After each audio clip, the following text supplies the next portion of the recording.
Jeú é ungido rei de Israel. Enquanto isso, o profeta Eliseu chamou um membro do grupo de profetas e lhe disse: prepare-se para viajar e leve esta vasilha de óleo. Vá a Ramote-Gileade e procure Jeú, filho de Josafá, filho de Ninsi. Chame-o a uma sala à parte, longe de seus companheiros, e derrame o óleo sobre a cabeça dele. Diga-lhe: assim diz o Senhor, eu ungi rei de Israel. Depois, abra a porta e saia correndo. O jovem profeta fez o que Eliseu ordenou e foi a Ramote-Gileade. Quando chegou lá, encontrou Jeú sentado com outros oficiais do exército. Comandante, tenho uma mensagem para o Senhor, disse o profeta. Para qual de nós? Perguntou Jeú. Para o Senhor, comandante, respondeu ele. Jeú se levantou e entrou na casa. O jovem profeta derramou o óleo sobre a cabeça de Jeú e disse: assim diz o Senhor, o Deus de Israel, eu ungi rei de Israel, o povo do Senhor.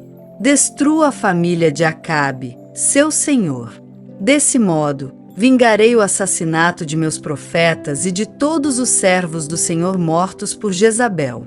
Toda a família de Acabe deve ser exterminada. Destruirei todos os seus descendentes do sexo masculino em Israel, tanto escravos como livres. Destruirei a família de Acabe como destruí as famílias de Jeroboão, filho de Nebate, e de Baasa, filho de Aías. Cães comerão Jezabel no campo em Jezeel, e ninguém a sepultará. Então o jovem profeta abriu a porta e saiu correndo. Jeú voltou aos outros oficiais do rei, e um deles lhe perguntou: o que esse louco queria? Está tudo bem? Vocês conhecem gente desse tipo e as coisas que eles dizem, respondeu Jeú. Você está escondendo algo, disseram. Conte-nos o que ele disse. Então Jeú lhes contou. Ele me disse: assim diz o Senhor, eu ungi rei de Israel. No mesmo instante, eles estenderam suas capas sobre os degraus para Jeú passar, tocaram a trombeta e gritaram: Jeú é rei. Jeú mata Jorão e Acasias. Assim, Jeú, filho de Josafá, filho de Ninsi, liderou uma conspiração contra o rei Jorão. O rei Jorão havia estado com o exército em Ramote-Gileade, onde defendeu Israel do exército de Azael, rei da Síria. Contudo, o rei Jorão tinha sido ferido na batalha e voltou a Jezeel para se recuperar dos ferimentos causados pelos sírios. Jeú disse aos homens que estavam com ele: se querem que eu seja rei, não deixem que ninguém saia da cidade e vá a Jezeel contar o que fizemos. Em seguida, Jeú subiu numa carruagem e foi a Jezeel, onde o rei Jorão se recuperava de seus ferimentos.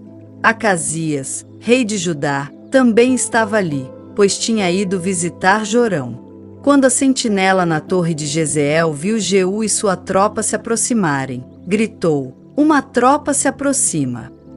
O rei Jorão ordenou: envie um cavaleiro para perguntar se eles vêm em paz. O cavaleiro foi ao encontro de Jeú e disse: o rei quer saber se vocês vêm em paz. Jeú respondeu: o que lhe interessa a paz? Junte-se a nós. A sentinela informou: o mensageiro se encontrou com eles, mas não está voltando.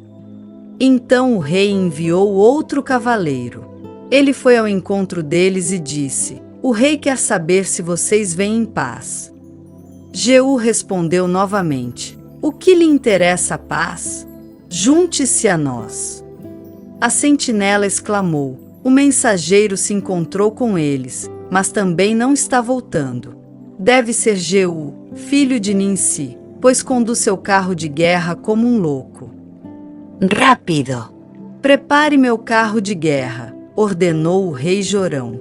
Jorão, rei de Israel, e Acasias, rei de Judá, cada um em seu carro, saíram ao encontro de Jeú e o acharam no campo de Nabote, em Jezeel. O rei Jorão perguntou: você vem em paz, Jeú? Jeú respondeu: como pode haver paz enquanto estamos cercados da idolatria e da feitiçaria de sua mãe, Jezabel? Então o rei Jorão deu meia volta com seus cavalos e fugiu, gritando para o rei Acasias: traição, Acasias! Jeú disparou seu arco com toda a força e atingiu Jorão entre os ombros. A flecha atravessou seu coração e ele caiu morto dentro do carro de guerra. Jeú disse a Bidkar, seu oficial: jogue-o no campo que pertencia a Nabote de Jezreel. Lembra-se de quando você e eu acompanhávamos a cavalo o pai dele, Acabe? O Senhor pronunciou esta mensagem contra ele. Assim diz o Senhor: ontem vi o assassinato de Nabote e seus filhos. Juro solenemente que o farei pagar por ele neste campo. Portanto, jogue-o na propriedade de Nabote, como o Senhor disse.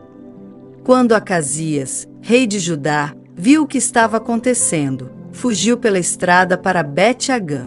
Jeú foi atrás dele, gritando: atirem nele também.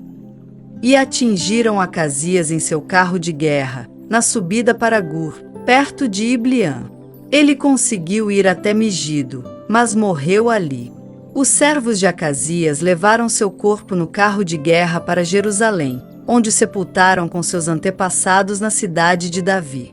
Acasias havia começado a reinar em Judá no 11º ano do reinado de Jorão, filho de Acabe.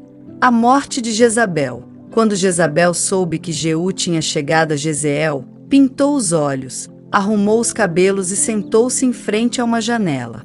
Quando Jeú entrou pela porta do palácio, ela gritou para ele: veio em paz, assassino? Você é como Zinri, que matou seu senhor.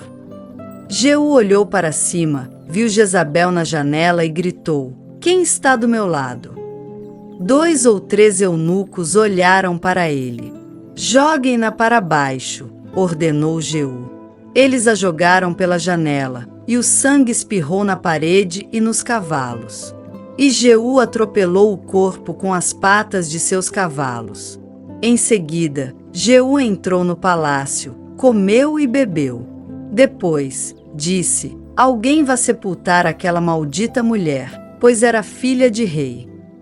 Mas, quando foram sepultá-la, só encontraram o crânio, os pés e as mãos. Quando voltaram e contaram a Jeú, ele disse: isso cumpre a mensagem do Senhor, anunciada por meio de seu servo Elias, de Tisbe. Cães devorarão o corpo de Jezabel no campo em Jezreel. Seus restos serão espalhados como esterco no campo, de modo que ninguém será capaz de reconhecê-la.